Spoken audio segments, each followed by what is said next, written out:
Assalamu alaikum. Hope you are doing okay. I am Adil Yusufzai, and today we are starting our chapter number 24. Its name is Earth's Climate.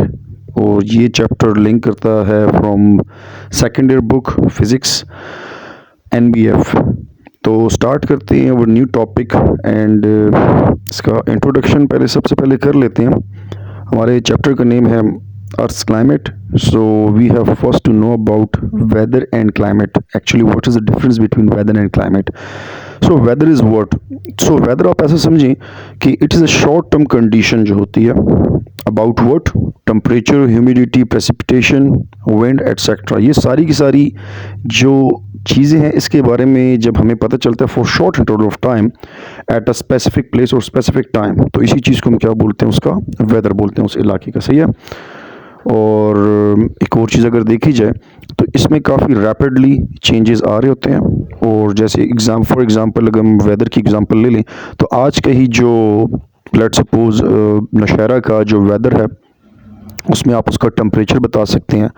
We can tell about the pressure, we can tell about the humidity level, we can tell about the wind level of today. सही है, about Nashara. So this is what its weather. Now what is actually climate? So this is our main topic of this chapter. So climate is actually the long-term average atmospheric conditions of a region, including patterns or trends and variability over years, decades or centuries. अच्छा, यहाँ पर जो मैंने conditions बोली ना, atmospheric conditions, in this temperature, precipitation, wind and humidity level includes. Clear हो गया? So overall अगर इसको मैं राउंड ऑफ करूँ तो मैं ये बोल सकता हूँ कि क्लाइमेट आपके पास ये होता है कि आप किसी भी लेट सपोज पूरे पाकिस्तान की अगर हम बात कर लें तो पूरे पाकिस्तान के बीच में जो 30 साल तक लेट सपोज या 10 साल तक जो पैटर्न रहा है, एक एवरेज कंडीशन रही है, एवरेज टेम्परेचर जो रहा है या एवरेज ह्यूमिडिटी जो रही है, इसी चीज़ को हम क्या बोलते हैं, उसका क्लाइमेट बोलते हैं। क्लियर हो गया यहाँ तक? तो यहाँ पर हम ये भी बोल सकते हैं कि आपके पास जो क्लाइमेट है ये लॉन्ग टर्म के ऊपर डिपेंड करता है, जबकि आपके पास जो वेदर होता है वो आपके पास शॉर्ट टर्म कंडीशन होती है उसी इलाके की। क्लियर हो गया? Now we have to actually study about the earth's climate. So start कर लेते हैं कि अर्थ का क्लाइमेट किन किन चीज़ों पर मुश्तमिल है। Actually earth climate is the combination of atmosphere, hydrosphere, cryosphere, lithosphere and biospheres. So हम इसको एक एक करके पढ़ लेंगे। सो स्टार्ट कर लेते हैं। सबसे पहले हमारे पास है एटमोस्फियर। एटमोस्फियर के बारे में मेरे ख्याल से ज़्यादातर स्टूडेंट्स जो हैं जानते होंगे एक्चुअली व्हाट इज़ एटमोस्फियर।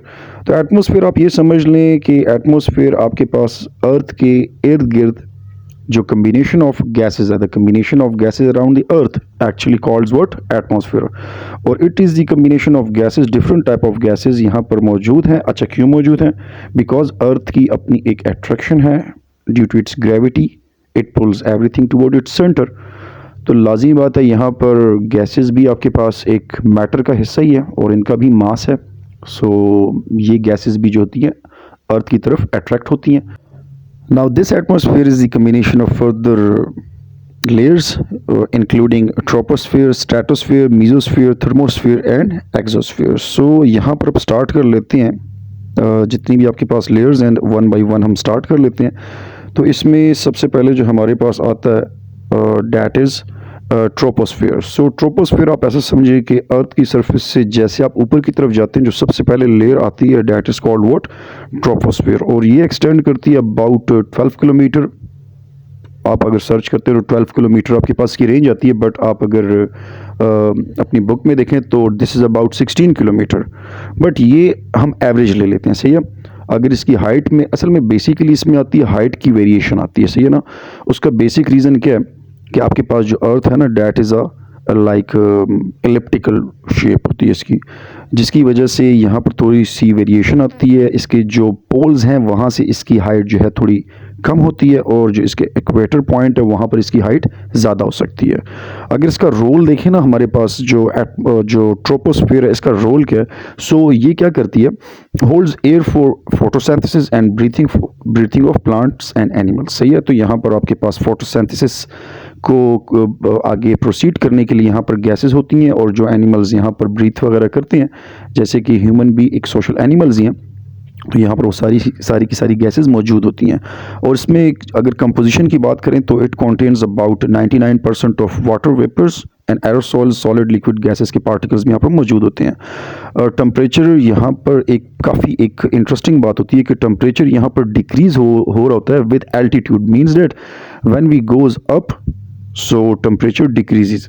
और बेसिक रीज़न यहाँ पर क्या हो सकता है, because of heat is transfer from earth surface, क्योंकि सन की रेडिएशंस डायरेक्टली आ रही सन अर्थ पर पड़ रही हैं। सो यहाँ पर अर्थ भी कुछ अपनी हीट प्रोड्यूस करती है in the form of infrared radiations. तो टेम्परेचर लोअर पोर्शन पर ज़्यादा होता है और जैसे जैसे ऊपर जा रहे हैं तो ये डिक्रीज होता जाता है। डेंसिटी यहाँ पर अगर हम बात करें ना तो यहाँ पर ये एटमॉस्फेयर की जो लेयर्स हैं उसमें सबसे डेंस लेयर है, आप बोल सकते हैं कि सबसे ज़्यादा डेंस है और उसका वेट बहुत ज़्यादा होता है, सही है ना, बाकी लेयर से। और वेदर की अगर यहाँ पर बात करें तो मोस्टली जो यहाँ पर वेदर फिनोमेना यहीं पर हो रहा होता है, जितना भी वेदर का सारे के सारे क्लाउडी एरियाज़ या रेनी या जो भी होता है वो यहीं पर सारे का सारा डिसाइड हो रहा होता है, सही है। और यहाँ पर जितने भी फ़्लाइट्स वगैरह होती हैं वो इसी एरिया में मूव कर रही हैं, बेसिकली इस एरिया में नहीं बल्कि इसकी जो नेक्स्ट लेयर है ना उसके बीच में और इसके दरमियान में मूव कर, जिसको हम बोल सकते हैं ट्रांजिशन जोन बोल सकते हैं, ट्रोपोपॉज भी बोलते हैं इसको, सही है ना। तो यहाँ पर ट्रोपोस्फीयर और स्ट्रेटोस्फीयर जो नेक्स्ट लेयर है इसके बीच में जो एविएशंस होती हैं, मीन्स डेट फ्लाइट्स वगैरह जहाज़ वगैरह जो हैं वो इसी जगह पर मूव कर रहे होते हैं। Now moving toward stratosphere. Stratosphere actually located 12 to 50 kilometer above the Earth's surface, or it cover about 7.5 to 31 mile actually distance. Okay. सो एक चीज़ हमें क्लियर हो गई कि आपके पास जो स्ट्रेटोस्फेयर है ये काफ़ी ज़्यादा डिस्टेंस कवर कर रही है। और यहाँ पर बेसिकली देखा जाए actually it is the home of ozone layer. यहाँ पर ओजोन लेयर की कंसंट्रेशन काफ़ी हाई होती है और ओजोन लेयर के बारे में आई थिंक जितने भी स्टूडेंट्स हैं उन सबको पता होगा, क्योंकि आप लोग ये छोटी क्लासेस में भी पढ़ रहे हैं, लोअर क्लासेस में आप लोग पढ़ते रहते हैं कि एक्चुअली ओजोन लेयर आपके पास होती है एक गैस है जिसका फार्मूला है O3, जो कि एब्जॉर्ब करती है harmful ultraviolet radiations. Ultraviolet radiations भी कहीं कैटेगरी की होती हैं, ABC उसमें से जो हार्मफुल होती हैं, जो स्किन कैंसर कॉज करती हैं, टिश्यूज़ को डैमेज करती हैं, तो ये उसको क्या करती है वहीं पर ब्लॉक कर देती है या एब्जॉर्ब कर लेती है। क्लियर यहाँ पर? अच्छा, यहाँ पर टेम्परेचर जो है ना, टेम्परेचर यहाँ पर इंक्रीज होता है with altitude due to ultraviolet absorption. क्योंकि आप खुद सोचें कि अब जैसे ही आप ट्रोपोस्फेयर से ऊपर जाएंगे ना तो यहाँ पर ओजोन लेयर स्टार्ट हो जाएगी, सही है। तो ओजोन क्या करती है, यूवी रेडिएशंस को, अल्ट्रा वायलेट रेडिएशंस जो कि काफ़ी हाईली एनर्जेटिक होती हैं, जिसकी वेवलेंथ काफ़ी छोटी है, वो अपने अंदर बहुत एनर्जी लाई होती है, तो वो यहाँ पर एब्जॉर्ब होती जाती है। तो इसका मतलब ये है कि जैसे आप ऊपर जा रहे हैं तो ओजोन की कंसंट्रेशन ज़्यादा होती जा रही है और टेम्परेचर भी ऐसा ऐसा क्या होता जाएगा, इंक्रीज होता जाएगा। यहाँ तक तो क्लियर हो गया। और यहाँ पर कुछ ना कुछ क्लाउड्स और वेदर यहाँ पर हो सकते हैं, लेकिन ज़्यादा यहाँ पर चांसेस नहीं होते, सही है। और यहाँ पर आप ये समझिए कि हाईएस्ट एल्टीट्यूड रीचेबल जो होता है बाय जेट प्लेन यहाँ पर हो सकता है। मतलब अगर मैक्सिमम एक जेट जो है वो हाइट गेन करना चाहता है तो वो स्ट्रेटोस्फेयर में आ सकता है, इसके अबव वो नहीं जा सकता। क्लियर है? Moving toward mesosphere, its altitude about you can say that 50 to 80 kilometer above the Earth's surface, or it cover about 50 to 31 to 50 miles of a distance. Okay, और टेम्परेचर यहाँ पर प्रोग्रेसिवली कोल्डर होता जाता है with height. जैसे आप ऊपर जाते रहते हैं तो टेम्परेचर में डिक्रीज आता जाता है। और यहाँ पर हम ये बोल सकते हैं कि जो टॉप मोस्ट पॉइंट होता है, जिसको हम बोल सकते हैं मीज़ोपॉज बोल सकते हैं, टॉप मोस्ट पॉइंट जो होता है वो आपके पास कोल्डेस्ट पॉइंट होता है, और उस पॉइंट के ऊपर जो average temperature that is about -85 Celsius आप बोल सकते हैं, और इन Fahrenheit it is about -120 Fahrenheit. Okay, और यहाँ पर अगर हम फर्दर डिटेल्स देखें तो यहाँ पर वेरी हाई और थिन क्लाउड्स फॉर्म्ड होते हैं, वाटर वेपर्स भी यहाँ पर होती हैं। यहाँ पर विजिबिलिटी जो वो लाइक ट्वाइलाइट होती है, सही है ना। और मेटियोर्स यहाँ पर बर्न अप होते हैं, जितने भी मेटियोर्स हैं वो वेपराइज हो रहे होते हैं इस रीजन में।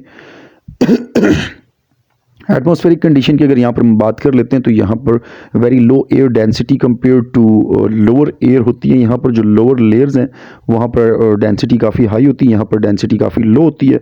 Not suitable for aircrafts, only sounding rockets और specialise vehicles can reach it, जिसको आप एयर बैलून भी बोल सकते हैं, वो यहाँ पर आ सकते हैं, और वो भी एक बहुत ही रेयर कंडीशन यहाँ पर हो सकती है। Moving toward thermosphere actually located 80 to 700 kilometre above the earth surface. अब यहाँ पर थोड़ा बहुत contradiction आ रहा है बुक के साथ. बुक में 600 किलोमीटर शो किया, मैं आपको 700 किलोमीटर बता रहा हूँ. सो मैं यहाँ पर जो न्यू रिसर्च है, जो करंटली मैं सर्च करके आपको बता रहा हूँ कि आपके पास इतनी रेंज आपको बताई जा रही है. इससे एवरेज आप ले सकते हैं, कोई इतना इशू नहीं है. सही है. अच्छा, यहाँ पर ये जो डिस्टेंस कवर करती है टोटली रेंज के हिसाब से 50 टू 450 माइल्स यहाँ पर ये कवर करती है. और actually it is the lowest part contains the ionosphere. सही है. यहाँ पर आपके पास आइनोस्फीयर की भी लास्ट पार्ट है जहाँ पर आइनोस्फीयर हो सकते हैं. और इसके बाद हम अगर देखें तो टेम्परेचर के हिसाब से देखें, सो temperature actually rises with the altitude because of low molecular density. Okay, ये भी अंडरस्टूड है. और क्लाउड्स एंड वाटर वेपर्स यहाँ पर प्रॉपर तरीके से फ्री होते हैं.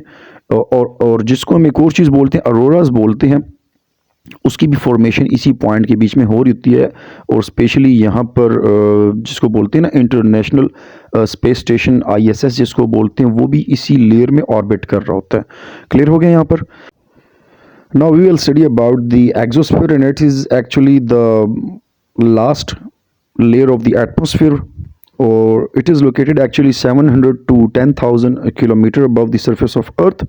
और it cover about 440 to 6,000 miles of a distance, means that it cover a lot of distance. ये बहुत बड़ी रेंज है. और इस वजह से आप ये भी बोल सकते हैं कि it is actually the highest atmospheric layer है.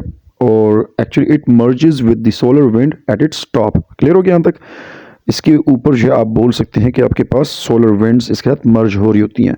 और मॉलिक्यूल्स यहाँ पर एक्सट्रीमली स्पेयर्स हुए थे, काफ़ी फैले हुए होती हैं, जिसकी वजह से ये गैसेस की तरह बिहेव नहीं करती. मीन्स डेट यहाँ पर गैसेस की कंसंट्रेशन बहुत ज़्यादा कम हो जाती है. और सिंपल अल्फाज में अगर मैं यहाँ पर बोलूँ तो यहाँ पर वेदर भी नहीं होता. मीन्स डेट यहाँ पर वेदर है ही नहीं, क्योंकि गैसेस यहाँ पर एक तरह से ना होने के मुकाबले में होती हैं.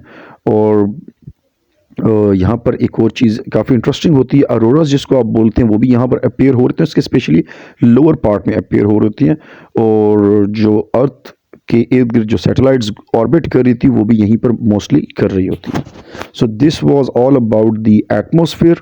नेक्स्ट लेक्चर में इंशाल्लाह we will study about the other layers of the earth climate, जो अर्थ क्लाइमेट में मेजर रोल अदा करती हैं. उसके बारे में हम नेक्स्ट लेक्चर में बहुत डिटेल से पढ़ेंगे. और जिसमें आ सकती हैं आपके पास हाइड्रोस्फीयर, हम नेक्स्ट टॉपिक पढ़ेंगे जो कि हम वाटर से रिलेटेड पढ़ेंगे. इसके बाद जो हम डिटेल से पढ़ने वाले हैं डैट इज़ अ क्रायोस्फीयर. और क्रायोस्फीयर आपको डिटेल्स प्रोवाइड करती है आइस के बारे में. और इसके बाद हम लिथोस्फीयर के बारे में पढ़ेंगे जो कि अर्थ का जो अपर रॉकी एरिया जिसको आप लैंड वगैरह भी बोल सकते हैं, उसके बारे में आप डिटेल से पढ़ते हैं. और लास्ट में हम पढ़ते हैं बायोस्फीयर जो कि लिविंग थिंग से रिलेटेड होगा. So thank you so much. अगर कुछ भी आपका क्वेश्चन हो इस टॉपिक से related, so you can ask me directly. और यहाँ पर कमेंट भी आप कर सकते हैं, और साथ ही साथ आप मुझसे पर्सनली भी कांटेक्ट कर सकते हैं, बिकॉज मेरा व्हाट्सएप नंबर सबके पास है. थैंक यू बच्चे. अल्लाह हाफिज़.